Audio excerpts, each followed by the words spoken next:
जय हिंद। मैं चंद प्रकाश आप सबों का स्वागत करता हूं आपका चैनल जॉब तक नंबर 1 पे। दोस्तों, अभी हम लोग जो है ना दिल्ली पुलिस कांस्टेबल का मैथ सॉल्व कर रहे थे। उसी कड़ी में मैं आप लोग का बहुत ज्यादा कमेंट आ रहा था कि सर ये जो आप टेस्ट ले रहे हैं इसमें बाइलिंगुअल कर दीजिए। तो मैं उस टेस्ट को जो मन वो जो पेपर था आपका दिल्ली पुलिस का उसके कुछ पेपर को टाइप करवाया हूँ और आपको टेस्ट के रूप में दिया भी था, लेकिन सोल्यूशन मैं नहीं करवा पाया था। तो आज जो मैथ टेस्ट नंबर 1 करके दिए थे वो दिल्ली पुलिस में पूछा गया अर्थमेटिक का क्वेश्चन है। तो इससे क्या होगा ना, आप एसएससी के किसी भी एग्जाम में जा रहे हैं, वो एसएससी के सीएचएसएल हो, सीजीएल हो, या फिर आने वाली वैकेंसी एसएससी जीडी के लिए अर्थमेटिक का क्वेश्चन ही पूछा जाता है, या एमटीएस हो तो अर्थमेटिक का क्वेश्चन पूछा जाता है। वहां पे दिल्ली पुलिस में जो अर्थमेटिक का क्वेश्चन पूछा गया है, या फिर आप Delhi police head constable ministerial A या एडब्ल्यूओ के लिए भी तैयारी कर रहे हैं तो उसमें कुछ एडवांस मैथ भी आएगा। लेकिन अर्थमेटिक का जो क्वेश्चन दिल्ली पुलिस में पूछा गया था वो बहुत ही बढ़िया है, बहुत ही कैलकुलेटिव है और सीखने को मिलता है। हर एक शिफ्ट में आपको कुछ ना कुछ सीखने को मिलता है। तो चलिए, अभी मैं आप लोग के साथ स्क्रीन शेयर करके और उस पेपर को सोल्यूशन करने की कोशिश करेंगे, सोल्यूशन करवाने की कोशिश करेंगे। जो लोग लाइव जुड़िएगा वो लोग अपना कमेंट कीजिएगा साथ में बना बना के, क्योंकि बाद में आप क्वेश्चन नहीं बना पाते होंगे। क्लास का वक्त क्लास में ही बन जाता है, जो भी काम जब पढ़ाया जाता है उसी समय पढ़ लीजिएगा ना तो आप कर पाओगे।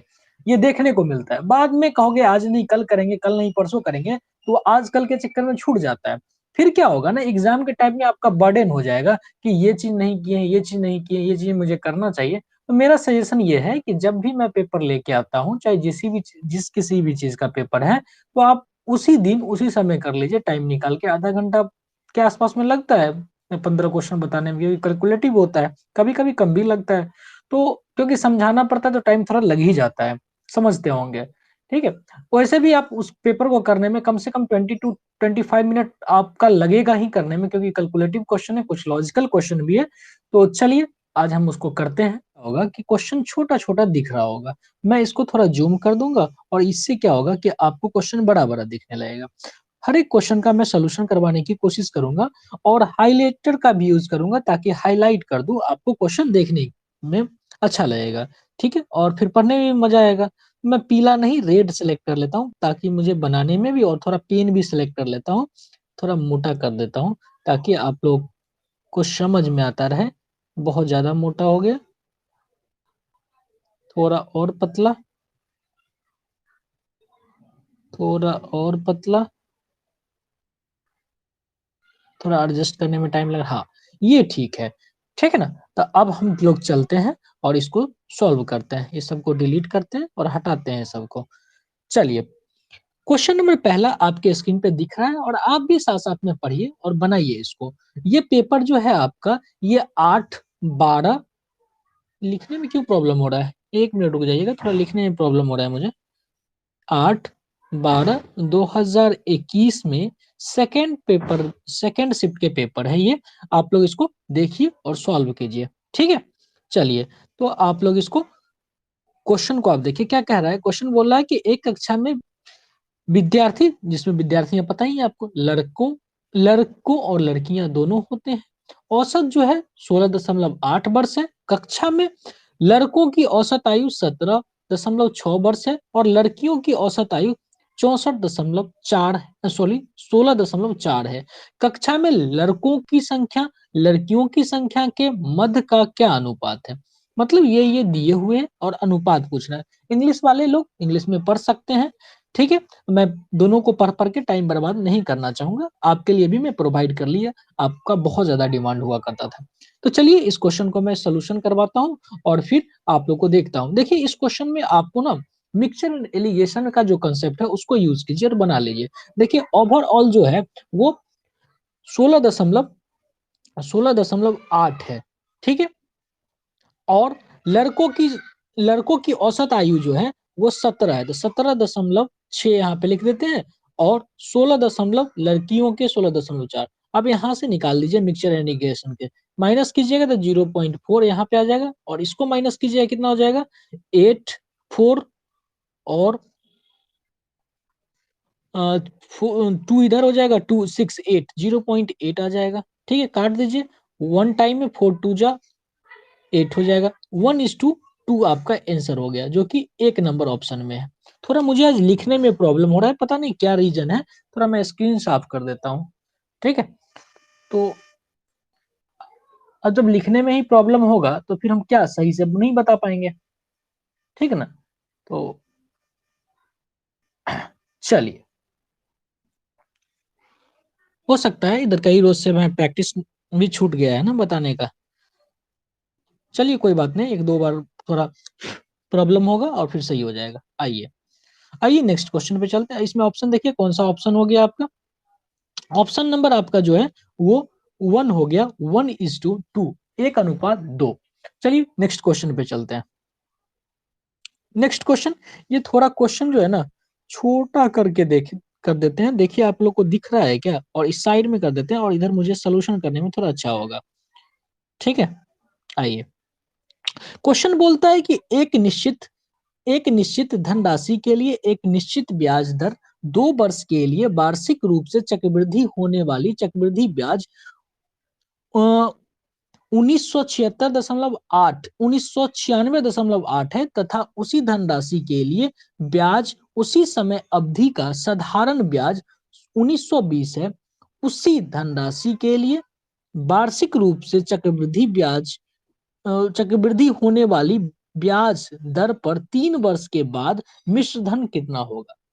तो क्वेश्चन समझिएगा, क्वेश्चन क्या कह रहा है। कह रहा है कि कोई राशि है, पहले जो 2 वर्ष है उसमें चक्रवृद्धि ब्याज जो है आपको ये हो जाता है 1996.8। ठीक है, और साधारण ब्याज जो है 1920 हो जाता है। ठीक है, अगर जो भी है तो उसी समय पर उसी दर से, ठीक है, 3 वर्ष के बाद मिश्र धन क्या होगा ये पूछ रहा है। चलिए, इजी क्वेश्चन है लेकिन थोड़ा सा कैलकुलेटिव हो जाएगा ये क्वेश्चन, क्योंकि कई सारा चीज निकालने की बात हो रहा है। तो सबसे पहले तो हमें दोनों का डिफरेंस देखना पड़ेगा। दोनों का डिफरेंस लिखिए, 20 है तो 7 हो गया 76, 76.80 हो जाएगा डिफरेंस। ठीक है, और इसको 2 से डिवाइड कर दीजिएगा, कितना हो जाएगा, तो 2 से डिवाइड 9 दूना 18, 9 और 18 1 6 दूना 12, 96 हो गया। गुने कीजिएगा और आर बाई 100 कर दीजिएगा, तो ये यहाँ से रेट निकल जाएगा। ठीक है, कैंसिल कीजिए, ये 100 से मल्टीप्लाई कीजिएगा इधर और ये हट जाएगा। अब इसको काटिएगा, 0 8 8 6 48, 8 बार में कट जाएगा, मतलब R इजकल टू 8% आ गया। ठीक है, अब हमको क्या होगा, मिश्र धन निकालना है तो हमको क्या होना चाहिए, प्रिंसिपल भी निकालना पड़ेगा। तो आपको पता ही है 1 साल का जो है ब्याज यहाँ पे दिए हुए है, रेट भी पता है तो प्रिंसिपल निकाल लेंगे। अब इसको इरेज करते हैं और प्रिंसिपल निकालने की बात करते हैं। यहाँ से हमें क्या निकल गया, यहाँ से हमें इधर लिख लेते हैं कि रेट निकल गया, रेट इजकल टू 8% निकल गया है। ठीक है, ताकि आपको समझ में आ जाएगा। आइए फिर देखिए, रेट निकल गया है तो अब हमें प्रिंसिपल निकालना है। तो प्रिंसिपल के लिए क्या करेंगे, 1 साल का ब्याज तो हमको क्या था, 960 था। ठीक है, बराबर, अब प्रिंसिपल निकालना है तो P × 8/100 है। साल 1 साल है तो 1 लिखने की कोई जरूरत मुझे नहीं लगता है। 12 8 96, 120 बार में ये कट गया, डबल जीरो उधर चले जाएगा, यहाँ पे लिख लीजिए प्रिंसिपल इजकल टू क्या हो जाएगा, 12,000। ठीक है, तो ये आराम से निकल गया, कोई प्रॉब्लम नहीं हुआ आपको, 12,000 आ गया। चलिए, अब जो मैं बताता हूँ, अब इसका क्या करना है, 3 वर्ष का वार्ष निकालना है। ठीक है, ब्याज निकालना है। तो आपको कई सारा तरीका है, लेकिन मैं बेसिक से ही बता देता हूँ ताकि बहुत सारे, अब देखिए प्रिंसिपल है तो इस पे क्या हो जाएगा, 8%, तो 108/100 हो जाएगा। यही काम 3 बार हो जाएगा, क्योंकि कमेंट क्यों खुल जा रहा है, अच्छा नीचे हम लिखेंगे तो लिखाएगा इंटू 108/100। ठीक है, अब इसको सॉल्व कर लीजिएगा, सॉल्व कीजिएगा तो आंसर क्या हो जाएगा, 4 नंबर आंसर हो जाएगा। ठीक है, मैं इसको सॉल्व करके नहीं बता रहा हूँ, उसे निकालने का कई सारा तरीका है, लेकिन मैं यहाँ पे बेसिक ही बता देता हूँ। 15 11 6.4, इसको आप सॉल्व कर लीजिएगा। ठीक है, टाइम नहीं पास करते हैं, आगे चलते हैं। चलिए नेक्स्ट क्वेश्चन है, नेक्स्ट क्वेश्चन पे चलने से पहले इसको क्लियर कर देते हैं हम आपको। क्वेश्चन नंबर 3 पे चलते हैं। क्वेश्चन नंबर 3 क्या कहता है, क्वेश्चन नंबर 3 बोलता है, क्वेश्चन नंबर 3 नेक्स्ट पेज में होगा। आइए, क्वेश्चन नंबर 3 आपको दिख रहा होगा आशा करते हैं, अगर नहीं दिखे तो कमेंट करके बताइएगा। मैं लाइव तो आपको नहीं देख पाऊंगा अभी, क्योंकि मैं इसको रिकॉर्ड कर रहा हूँ। एक हॉल 14 मीटर लंबा है और 11 मीटर चौड़ा है। यदि फर्श और छत क्षेत्रफलों का योगफल चारों दीवारों का, देखिए यही मेन है, यदि फर्श और छत का क्षेत्रफल चारों दीवारों के क्षेत्रफल के योग के बराबर है तो हॉल का आयतन मीटर क्यूब में कितना होगा।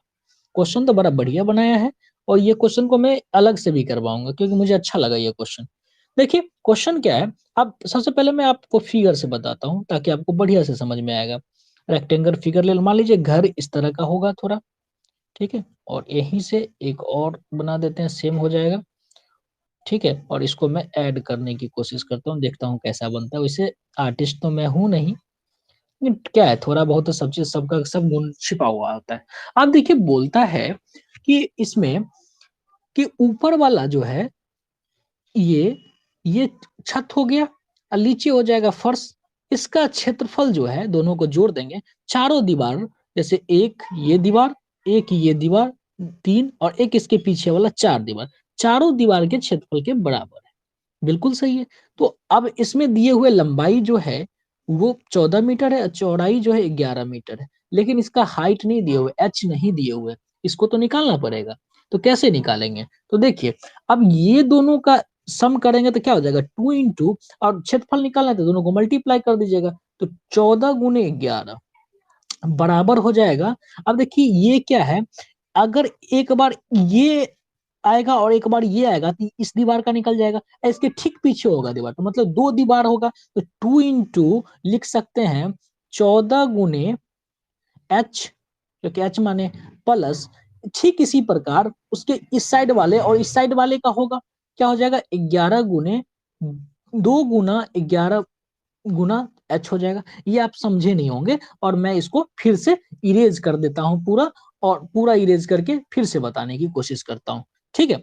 चलिए अब जो आप तो समझ गए, घर समझ गए, तो अब क्या करना है, तो 2 × दो साइड जो होगा ये 14 × 11 बराबर हो जाएगा क्या, 2 × 14H, 14H प्लस 2 × 11H, है ना। अब देखिए इसमें कॉमन क्या हो गया, कॉमन हो गया 2 और H कॉमन हो गया, तो 2 बराबर की साइड लिखते हैं, 2H कॉमन लीजिएगा, इधर क्या हो जाएगा 11 + 14, ये क्या हो गया, पेज चेंज हो गया, हाँ 11 ये हो गया। अब इसको यहां से सॉल्व करते हैं, इस साइड सॉल्व करेंगे, सॉल्व करेंगे तो देखिए अब 2 से 2 तो कैंसिल हो जाएगा, 2 से 2 कैंसिल हो जाएगा ये, ठीक है। अब इन दोनों को गुना कर लीजिए, दोनों को गुना कीजिएगा, 11 चौक 44, हासिल 4, 11 और 4 15, ठीक है, 15 हो गया बराबर 14 और 11 को जोड़िएगा तो हो जाएगा 25H, ठीक है। यहां तक तो समझ में आ गया, कोई प्रॉब्लम नहीं होगा यहां तक। अब क्या कीजिए, 25 से भाग दे दीजिए, 25 से भाग दीजिएगा तो आपका कट जाएगा ये, ठीक है। चलिए काटते हैं इसको, 25 से डिवाइड करते हैं, चलिए तो 25 उसे दीजिएगा तो 25 छक्का 150 होता है, 6 बार में कट जाएगा ये, ठीक है। अब बच गया 4, तो 4 बच गया तो पॉइंट लगाइए, 0 दीजिए, एक बार में आ जाएगा और फिर 6 बार में, मतलब 6.16 बार में कट गया। यहां से हमको क्या निकल गया, यहां से हमें निकल गया H का वैल्यू, ठीक है।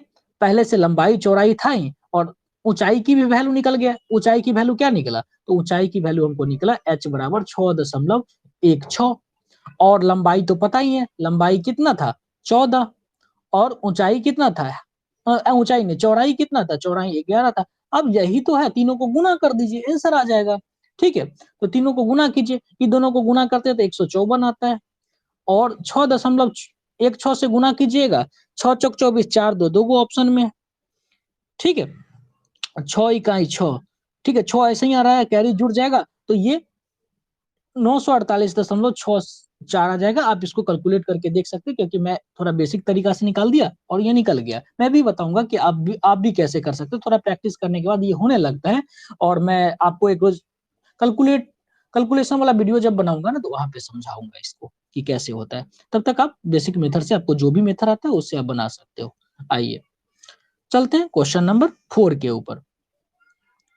तीनों क्वेश्चन जो भी तीनों क्वेश्चन था बड़ी ही मस्त था, आप उसको नोट करके रख सकते हैं और आप उसको बढ़िया से प्रैक्टिस कर सकते हैं। एग्जाम में आपको कांस्टेबल के एग्जाम में इस बार के क्वेश्चन में थोड़ा सा टफ रहेगा मैथ का क्वेश्चन, पिछले बार बहुत हल्का पूछा था, इस बार उतना हल्का नहीं पूछेगा क्योंकि ट्रेंड चेंज हो गया है, पता ही है आपको, हर एक चीज में टफ क्वेश्चन पूछने लगा है। अगर इजी पूछता है तो सबके लिए इजी है, अगर टफ पूछता है तो सिर्फ आपके लिए इजी है क्योंकि आपने इसको बनाया है, जो लोग नहीं बनाए हैं वो लोग नहीं कर पाएंगे, सिंपल सी बात है, जो करेगा वही ना पाएगा भाई। चलिए, एक फल विक्रेता के पास कुछ सेब है और उसने 30% सेब बेच दिए हैं और भी उसके पास 245 सेब बचे हुए हैं, आरंभ में उसके पास कितने सेब है? ये तो लल्लीपॉप क्वेश्चन हो गया, मुझे तो इसे बनाने की भी इच्छा नहीं कर रही है, तो चलिए फिर भी बता रहे हैं। कोई भी जो है, कोई भी सामान अपने आप में 100% होता है, ये तो मैं कई बार बोल चुका हूँ। इसको दो भागों में बांट दिया, एक 30% जो वो बेच चुका है और अब जो है वो 70% बच गया है, यही 70% का वैल्यू जो है कितना है, 245 है। ठीक है, तो अब यहां से आपको मिल गया कि 70% बराबर 245, तो 100% निकालना दीजिए, तो 1% बराबर कीजिएगा तो 245/70, 100% लाना है तो इधर भी 100 से मल्टीप्लाई कीजिएगा, इधर भी 100 से मल्टीप्लाई कीजिएगा। ठीक है, जीरो से जीरो उड़ा दीजिए, 7×21, 7×5 = 35, जीरो मल्टीप्लाई कीजिएगा, 350 आ गया। 350 दिख रहा है आपको? किस ऑप्शन में है? 3 नंबर ऑप्शन में, 3 नंबर ऑप्शन आपका आंसर हो गया। ठीक है, तो आप देख सकते हैं इस प्रकार कि आपका आंसर क्या है। चलिए नेक्स्ट क्वेश्चन पे चलते हैं। क्वेश्चन नंबर कितना है? क्वेश्चन नंबर हो जाएगा आप 5। क्वेश्चन नंबर 5 क्या कहता है, थोड़ा छोटा कर देते हैं ताकि आपको भी ऑप्शन दिखेगा। अच्छा, ऑप्शन एक जो है अलग चला गया है, दूसरे में चला गया। ठीक है, आइए, कहता है कि 2 अंक वाली एक संख्या तथा इन अंकों को आपस में प्रतिस्थापित करने करके प्राप्त होने वाली संख्या के मध्य अंतर 54 है। ठीक है, 54 है। यदि संख्या के अंकों का अनुपात 1:3 हो तो उस संख्या का योग और अंतर के मध्य कितना अंतर होगा? वाह, कितना घुमाया है क्वेश्चन यार।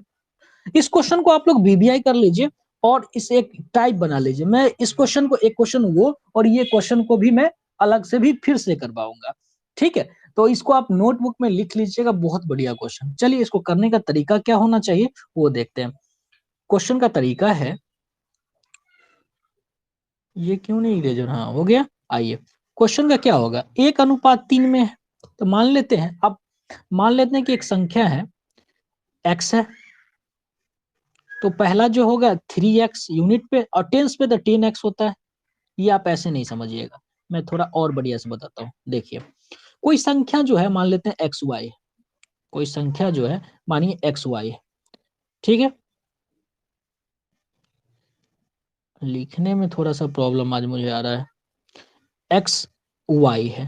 ठीक है, तो ये यूनिट डिजिट पे है, तो ये 1 से मल्टीप्लाई किया जाता है, ये 10 से मल्टीप्लाई किया जाता है, ये तो पता ही है आपको। इसको हम इस तरह लिख सकते हैं, 10x प्लस वाई लिख सकते हैं, कोई प्रॉब्लम नहीं। अब कह रहा है क्या कि ये 3 गुना है, तो पहला वाला को 3 से गुना कर दीजिए और पीछे वाला के 1 से कीजिएगा तो वही बात हो जाएगा, कोई प्रॉब्लम नहीं। माइनस करेंगे, माइनस कीजिए। अब इसको, अब माइनस तो करेंगे, उससे अच्छा है पहले कि एक ही टर्म में, क्योंकि रेशियो में दिए हुए हैं, तो मान लेते हैं कि पहले 3x है और एक x है, तो ये 10 हो जाएगा और ये 3x होगा, तो ऐसे लिख लेंगे ना। अब समझ में आ गया होगा आपको, तो बहुत बढ़िया होगा। ठीक है, समझाने में आपको तो वो समझ में आ गया कि 10 क्यों लिखते हैं। हाँ, समझ में आ गया होगा। चलिए, अब क्या करेंगे, तो मान लेते हैं कि एक x होगा क्योंकि रेशियो है और एक 3x संख्या होगा। ठीक है, यूनिट जो होगा 3 गुना होगा, ये 1 गुना होगा, तो ये हो जाएगा 10x प्लस 3x। माइनस करेंगे, अब देखिए अब उल्टा हो जाएगा। ठीक है, उल्टा हो जाएगा तो x इधर आ जाएगा। ठीक है, 10, अब उल्टा हो जाएगा तो ये 30 हो जाएगा, 10 से मल्टीप्लाई करेंगे। 1 मिनट, हम सही से लिखते हैं। देखिए, अब ये उल्टा करेंगे तो ये 3 इधर आ जाएगा, तो 3 में 10 और यूनिट डिजिट पे आएगा तो 10 से मल्टीप्लाई करना पड़ेगा ना, तो ये 30 हो जाएगा। 30x और 30x और प्लस करेंगे, प्लस हो जाएगा x। ठीक है, इक्वल टू होना चाहिए 54। चलिए, और ये माइनस हो जाएगा।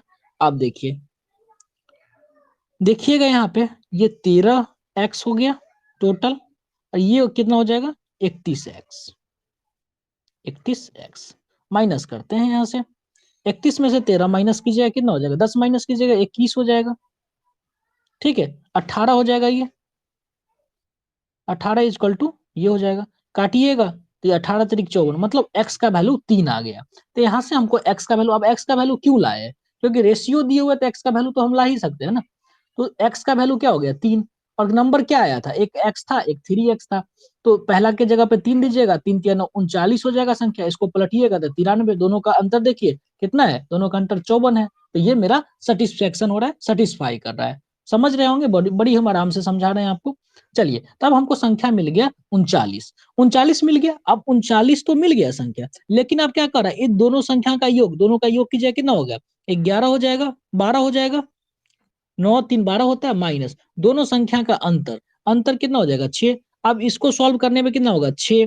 ठीक है, तो 6 आपका आंसर हो जाएगा, जो कि एक नंबर है। देखिए कितना ज्यादा घुमाया है क्वेश्चन में, है? तो इसी वजह से आपको क्वेश्चन बनाने में टाइम लगता होगा एग्जाम में भी, और देखते हैं इसी वजह से इतना कम कटअप गया। चलिए नेक्स्ट पेज में चलते हैं, क्वेश्चन नंबर 6 पे। क्वेश्चन नंबर 6 क्या कहता है? ये भी टफ है कि इजी है, देखिए पढ़ने से पता चलेगा। एक परिवार में प्रति माह 20 किलोग्राम चावल की खपत होती है। चावल के मूल्य में 35% की वृद्धि होने पर परिवार की खपत में कितनी कमी होती है कि चावल पर होने वाला खर्च केवल 8% होती है। अच्छा अच्छा, चावल के मूल्य में वृद्धि होने के कारण प्रति माह चावल की नई खपत किलोग्राम में कितने? बहुत सारे लोगों से ये क्वेश्चन नहीं बना होगा। मैं 100% कह सकता हूँ कि एग्जाम में बहुत सारे लोग ये क्वेश्चन को छोड़ दिए होंगे। क्यों छोड़े होंगे? सिर्फ और सिर्फ एक कारण है कि इसमें 8% ही बता रहा है, इसी वजह से छोड़े होंगे। क्योंकि लोग तो फॉर्मूला रट के जाते हैं। ठीक है, तो मैं फॉर्मूला पे नहीं बताने वाला हूँ आपको, बेसिक तरीका से समझाने वाला हूँ। मान लीजिए ये 35% का रहा है, तो मानते हैं कि 35% बढ़ रहा है। नीचे में 100 था तो 35% बढ़ गया। काटिएगा, 7 बार में ये कट जाएगा, ये 20 बार में कट जाएगा। ये कह सकते हैं कि अभी जो है, पहले जो था 20 रुपया का सामान, 20 रुपया में सामान मिलता था। ठीक है, अब 7 रुपया जुड़ के मिलेगा। इसको ऐसे नहीं, ऐसे लिखते हैं। इसको हो गया। अब इसको कह सकते हैं आराम से कि ये पहले का जो रेट था वो 20 रुपया था, अब 7 रुपया जोड़ के 27 रुपया में मिलेगा। कोई प्रॉब्लम? आपको समझ में आ गया होगा। पहले 20 किलो चावल लिया जाता था, तो 20 रुपया रेट था, 20 किलो चावल लिया जाता था, तो गुना कर दीजिए 20 से, तो कितना हो जाएगा? टोटल चावल 400 का लिया जाता था, 400 रुपया का लिया जाता था। लेकिन वो चाहते हैं कि खर्च में अब सिर्फ और सिर्फ 8% वृद्धि हो, तो 400 पे 8% वृद्धि करेंगे तो 8/100 कर सकते हैं, जीरो से जीरो काट दीजिएगा, 8 चौक 32, मतलब 432 रुपया हो गया। अब उनको सिर्फ और सिर्फ 432 रुपया ही खर्च करना है। और रेट क्या है? नया वाला रेट, नया वाला रेट जो है 27 रुपया, तो 27 से भाग दे दीजिए। है, बहुत इजी वे में आपको हम समझा दिए। ठीक है, 27 से भाग दीजिएगा, ये कट जाएगा एक बार में, 6 बार में कट जाएगा। ठीक है, पॉइंट समथिंग आएगा, तो लगभग में वो 16 किलो चावल जो है, नया खपत जो है 16 किलो आ जाएगा। देखिए ऑप्शन में क्या है, क्योंकि ऑप्शन मुझे यहाँ पे दिख नहीं रहा है। सबसे पहले तो मैं इसका स्क्रीन क्लियर कर देता हूँ। ठीक है, देखिए स्क्रीन क्लियर करने के बाद मुझे दिख क्या रहा है, आइए ऑप्शन देखते हैं। ऑप्शन में देखिए 16 kg जो है पहले में ही है, लगभग में आंसर जो है आपका 16 kg हो जाएगा। ठीक है, आशा करते हैं कि समझ में आ गया होगा। क्वेश्चन का समझाने का तरीका बहुत बढ़िया है मेरे अकॉर्डिंग। ठीक है, आपको कैसा लगा आप कमेंट करके बताइएगा। चलिए, क्योंकि इस तरह बनाइएगा ना तो आपको क्वेश्चन नहीं छूटेगा, बहुत इजी हो जाएगा, कैलकुलेशन करने में भी थोड़ा बढ़िया हो जाएगा। ठीक है, आइए नेक्स्ट क्वेश्चन पे चलते हैं, क्वेश्चन नंबर 7 पे चलते हैं।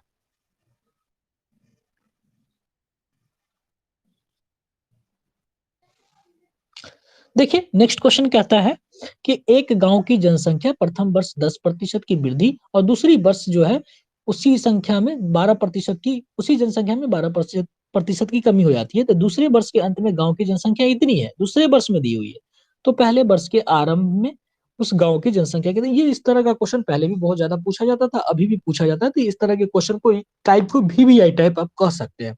ठीक है, आपको अभी एग्जाम देने जा रहे हैं ट्रेड्समैन में, तो वहां भी काम आ जाएगा।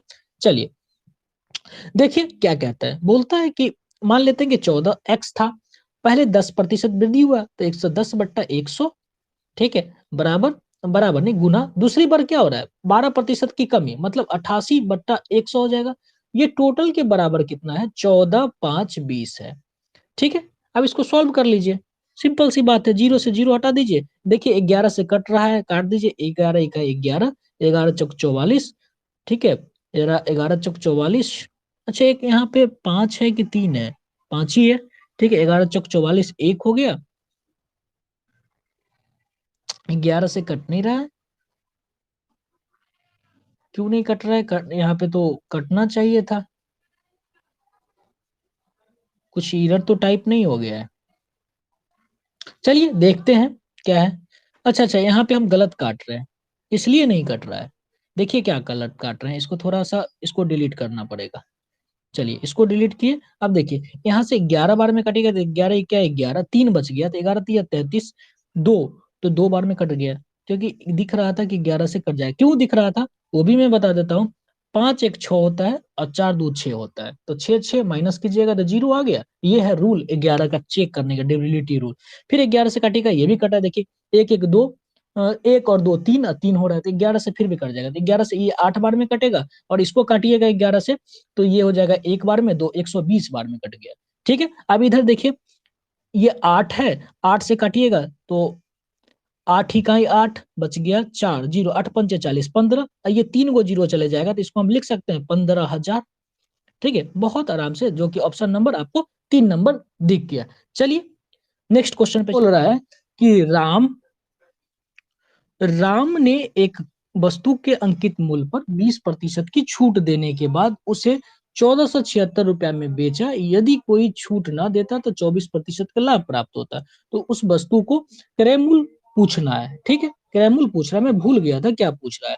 तो देखिए मैं बताया कि 100% होता है, 20% तो ये छूट दे दिया था, कितना है बेचा? 80%। यही 80% बराबर 1476 है। तो इसको काटिएगा तो देखिए 80% बराबर हो गया कितना? 1476।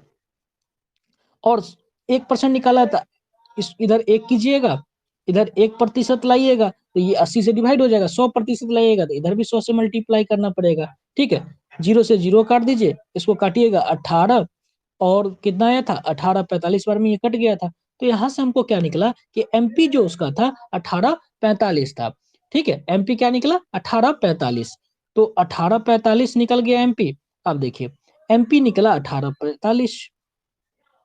अब इस पे क्या कर रहा है? अब हमको सीपी निकालना है, तो सीपी निकाला है तो क्या करेंगे? 100/124, 24% का लाभ होता है तो उल्टा से मल्टीप्लाई कर देंगे।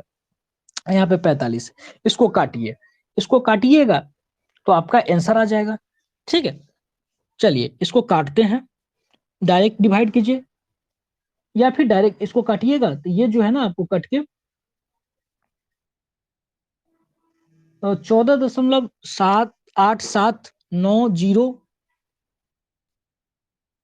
90, 14.8 आएगा, और 100 से मल्टीप्लाई कर दीजिएगा तो 87.90, मतलब एक नंबर का आपका आंसर हो जाएगा इस प्रकार। ठीक है, टाइम काफी ले लिया, क्वेश्चन कैलकुलेटिव थोड़ा क्वेश्चन था, पहली बार में गलत भी हो गया था, कोई बात नहीं है, हो जाता है, मैं भी इंसान ही हूँ।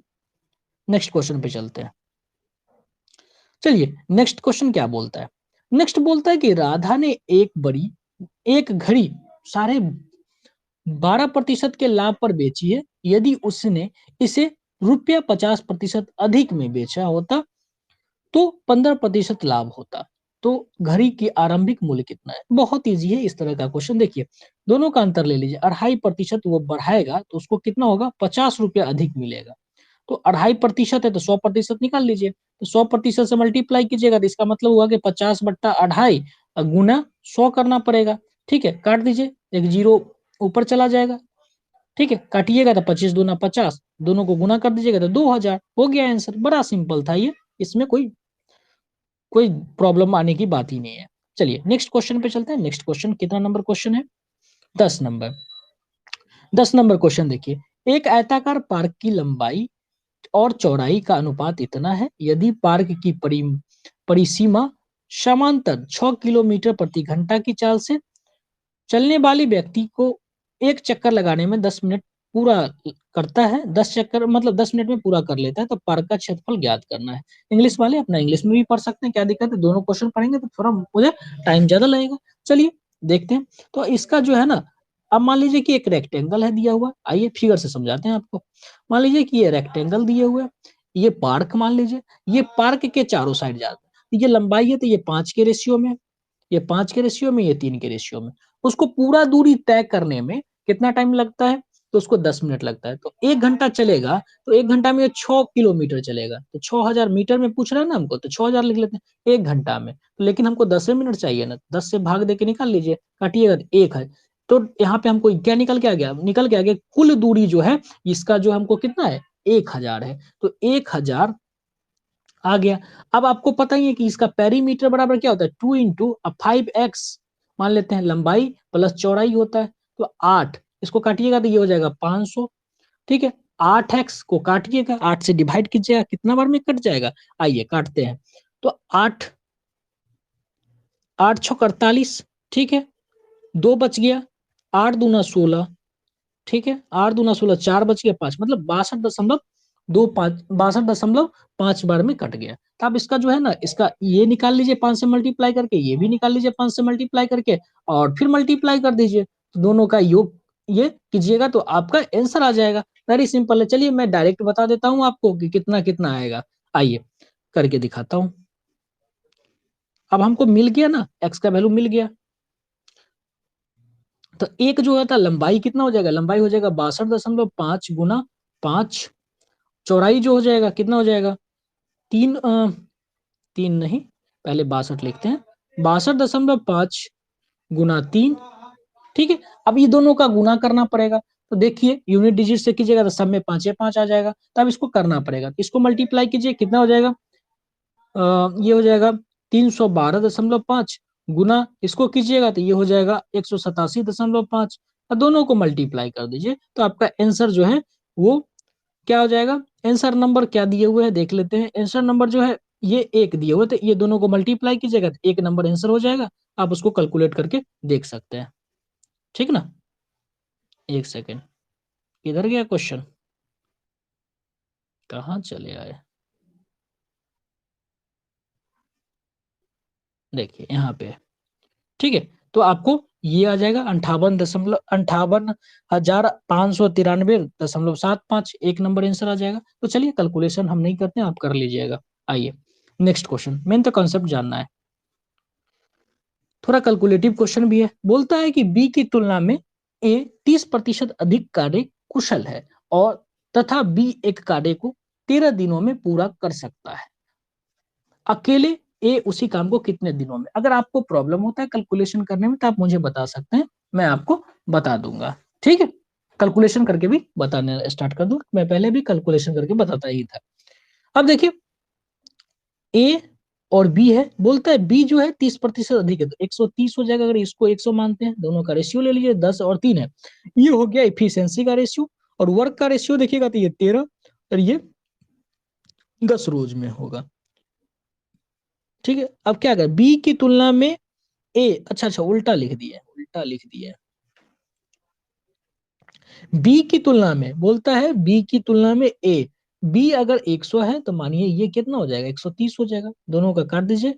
अब इफिशियंसी है तो वर्क का हो जाएगा ये 10, ये 13, बी उसी काम को 13 दिनों में करता है, बी का 13 है तो ए का 10 दिन हो जाएगा। वेरी सिंपल क्वेश्चन, सिर्फ यहाँ पे देखना है आपको कि कौन पहले और कौन बाद में आ रहा है, ठीक है। चलिए नेक्स्ट क्वेश्चन, क्वेश्चन नंबर जो है आपके सामने 12 नंबर क्वेश्चन है। देखिए 12 नंबर क्वेश्चन क्या कहता है, लग रहा है कुछ इस साइड है कुछ नेक्स्ट पेज में, तो दोनों साइड देखना होगा। ये भी बहुत इंपॉर्टेंट क्वेश्चन है, एबीसी और ए, इससे पहले भी मैं इस क्वेश्चन को आप लोग को ग्रुप में डाल चुका था, कोई पूछे थे हमसे, मुझे अच्छा लगा था तो ग्रुप में भी डाल दिए थे।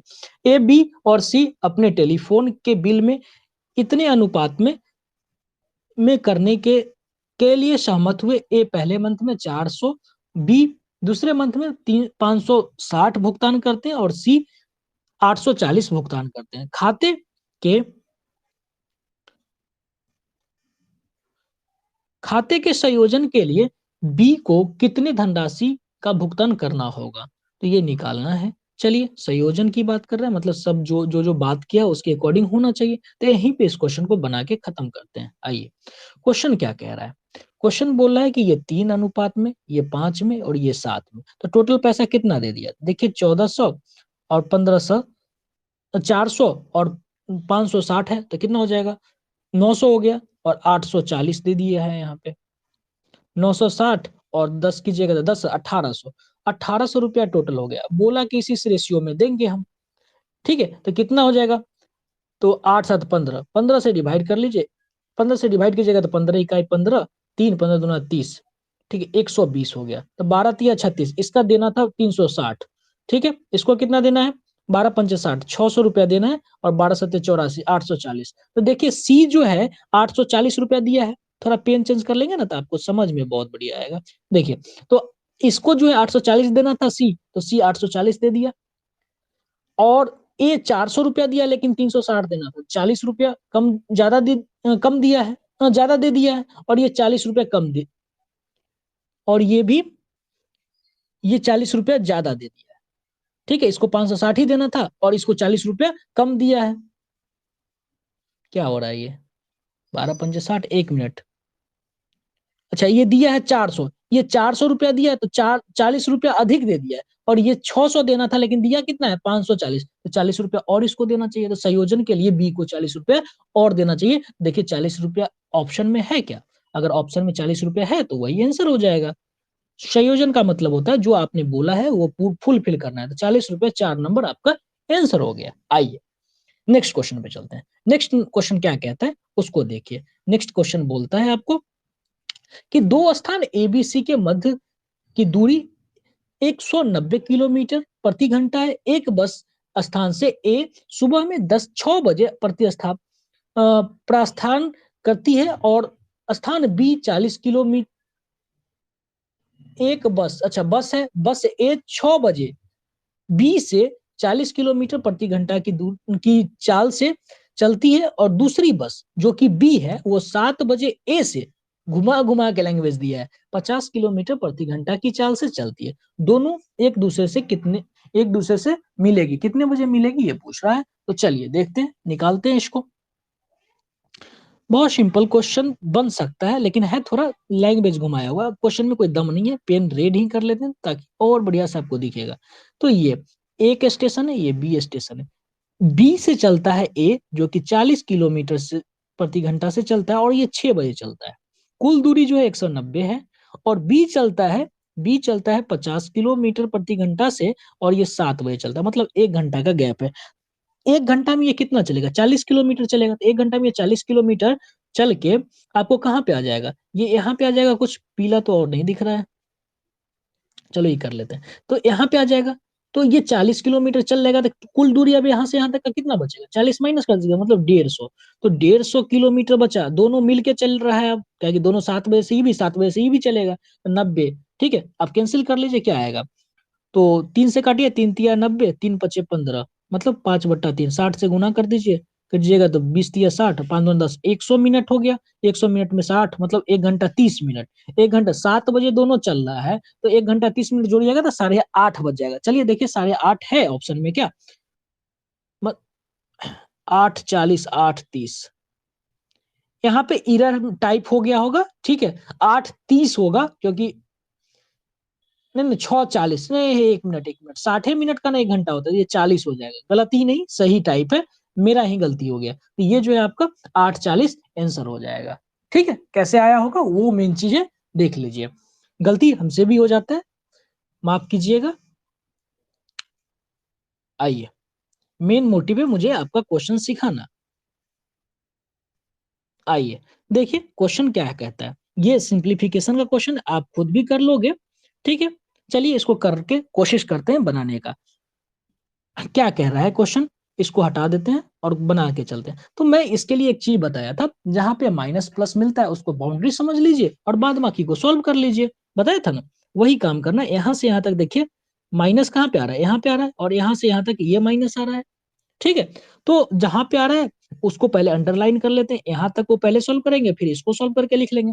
तो मुझे हल्का ये लग रहा है सॉल्व करना, इसलिए पहले मैं इसको सॉल्व करूंगा। तो पहले माइनस लगवाए तो माइनस लगा देंगे, 2 1 3, तो 3/2 गुना 4 दूना 8 1 9, 9 ऊपर में जाएगा, 4 नीचे में है तो इसको पलट देंगे, ठीक है, क्योंकि ये डिवाइड में है।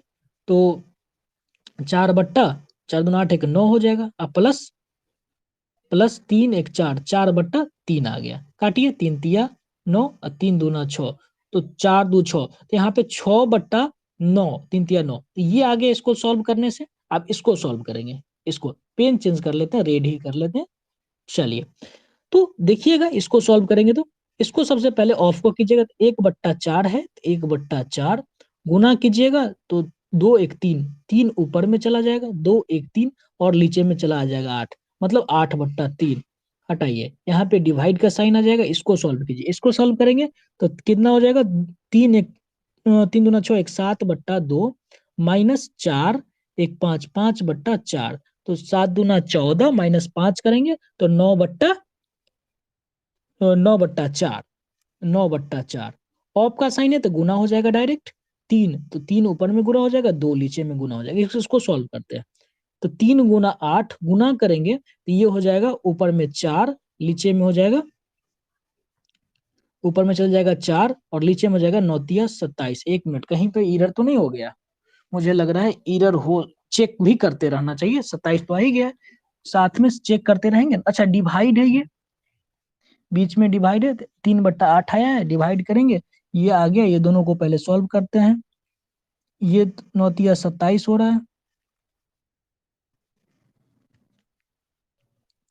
आइए थोड़ा बैक, थोड़ा सा एक बार और चेक कर लेते हैं, फिर देखेंगे, क्योंकि हो सकता है थोड़ा कचरा हो गया है। तो डर जो भी हो ना, डर आए तो पहले उसको खत्म कर लीजिए और फिर सॉल्व कीजिए, क्या कि यहाँ जो प्रैक्टिस कर लीजिएगा ना, तो वो ये प्रॉब्लम वहां नहीं आएगी। ठीक है, तो ये सॉल्व करने के बाद हमको क्या आया, 3/8 आया, तो यहाँ तक तो हमें कोई डर नहीं था। अब यहाँ की बात है, डिवाइडेड, डिवाइड का साइन लगा लीजिए और इसको अब इतना को सॉल्व करना है। ठीक है, तो ये 3 दूना 6, 1 7/2 -4, 1 5/4 है। ठीक है, आगे ये ऑफ है तो ऑफ हो जाएगा, 2 1 3, 3/2। दोनों का एलसीएम लीजिएगा तो क्या आ जाएगा, 4 आ जाएगा। यहाँ पे तो कोई प्रॉब्लम नहीं है, 4 आ गया। और यहाँ पे कीजिएगा तो ये हो जाएगा 14 और माइनस कीजिएगा, 14 -5 कीजिएगा तो ये हो जाएगा 9, ये गुना 3 और ये गुना 2। ठीक है, तो 4 दूना 8, इसको आप गुना में चीजें कीजिएगा तो 8 और 9×3 = 27, ये आ गया। आइए, ये कैंसिल किया, सही ही था, मैं डर गया था झूठ मूठ का, ये 9 आ गया। ये आ गया 1/9, इधर सॉल्व करने पर इधर आया था 6/9। आइए, अब 1/9 -6/9, देखिएगा तो -5/4 आ जाएगा। ऑप्शन है क्या यहाँ पे? तो नहीं है, नेक्स्ट पेज में देखते हैं। 5/9 है तो माइनस लगा हुआ नहीं है, तो कैसे होगा फिर? देखिए इसमें और क्या दिए हुए हैं, 7/9 है, 7 6 1 7। देखिए इसमें थोड़ा सा एरर है। ठीक है, इस क्वेश्चन को क्या कीजिएगा, यहाँ पे माइनस के जगह पे प्लस कर लीजिएगा तो क्वेश्चन सही हो जाएगा, क्योंकि माइनस लगा नहीं है ऑप्शन में, ऑप्शन में माइनस नहीं लगा है तो इसको प्लस करना होगा, तब ये ऑप्शन नंबर बी होगा। क्वेश्चन सही टाइप किया हुआ है, क्वेश्चन में भी एरर रहा होगा, टीसीएस के द्वारा भी पूछा गया होगा तो एरर रहा होगा। चलिए, और आज का लास्ट क्वेश्चन देखेंगे। लास्ट क्वेश्चन क्या है जो कि नेक्स्ट पेज में हमें मिलेगा। आइए, लास्ट क्वेश्चन है आज का, देखते हैं कैसा क्वेश्चन है। कहता है कि एक 3 पक्षी जंगल की परिधि के समांतर उड़ रही है। ठीक है, एक एक चक्कर में 27 मिनट, 45 मिनट और 60 मिनट में पूरा करती है। यदि वो एक साथ उड़ना आरंभ की है तो कितने मिनट बाद आरंभ स्थिति में पहुंचेगा? दोस्तों कुछ नहीं है, क्वेश्चन बहुत ईजी है। आइए हम आपको समझा देते हैं, ऐसा समझाते हैं कि कभी फिर प्रॉब्लम ना हो। देखिए, मान लीजिए कि ये एक जंगल है। ठीक है, क्या है, मान लीजिए कि ये एक जंगल है। अब क्या करता है, ये इसके चारों ओर घूमता है, तो तब तो परिधि हो गया। ठीक है, तो ऐसे जो यहाँ से स्टार्ट किया और यहाँ से एगो चलेगा तो 45 मिनट ले 27 मिनट लगेगा, दूसरा चलेगा तो 45 मिनट लगेगा, तीसरा चलेगा तो 60 मिनट लगेगा। कोई प्रॉब्लम नहीं। तो इस तरह के क्वेश्चन जब भी कहे ना, इस तरह के क्वेश्चन में आपको एक ही काम करना है, दो जो भी संख्या दी हुई है उस संख्या को क्या करना है, उसका एलसीएम निकाल दीजिए। तो एलसीएम ऑफ 27, 45 और 60 कीजिएगा, लीजिएगा इसका एलसीएम, तो 360 आ जाएगा। देखने से ही पता चल रहा है कि 27 भी डिवाइड हो रहा है, ये भी डिवाइड हो रहा है और ये भी डिवाइड हो रहा है, तो क्या हो जाएगा, 2 नंबर आपका आंसर हो जाएगा। चलिए, इस प्रकार आज का ये शिफ्ट आपका कंप्लीट हो गया।